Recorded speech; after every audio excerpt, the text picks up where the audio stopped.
ಚುನಾವಣೆ, ನಾವು ಇವತ್ತು ಚುನಾವಣೆಯ ಸಂದರ್ಭದಲ್ಲಿದ್ದೇವೆ. ನಮ್ಮ ಚುನಾವಣೆ ಅಂದುಕೊಳ್ಳೆ ನಮ್ಮ ಹಿರಿಯರು ಅವರ ಯೌವನ ಕಾಲದ ಚುನಾವಣೆಯನ್ನು ನೆನಪಿಸಿಕೊಳ್ತಾರೆ. ಅದಕ್ಕೂ ಕಾರಣ ಇದೆ ಬಂಧುಗಳೇ.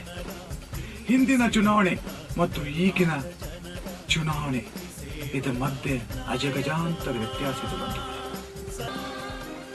ವಿದ್ಯಾವಂತರು, ಪ್ರಜ್ಞಾವಂತರು ಚುನಾವಣೆಯಿಂದಲೇ ದೂರ ಹೊಡೆಯುವಂತಹ ಪರಿಸ್ಥಿತಿ ಬಂದಿದೆ. ಪಕ್ಷದ ಸೀಟಿಗಾಗಿ ಕೋಟಿ ಕೋಟಿ ಹಣ ಒಂದು ಕಡೆ, ನಂತರದಲ್ಲಿ ಓಟಿಗಾಗಿ 500, 1,000 ಗರಿಗರಿಯ ನೋಟು. ಒಬ್ಬ ಅಭ್ಯರ್ಥಿ ಚುನಾವಣಾ ಪೂರ್ವ ಮತ್ತು ಚುನಾವಣಾ ಸಂದರ್ಭದಲ್ಲಿ ಮಾಡುವ ದುಂದು ವೆಚ್ಚ ಅಥವಾ ಖರ್ಚು ಅದನ್ನು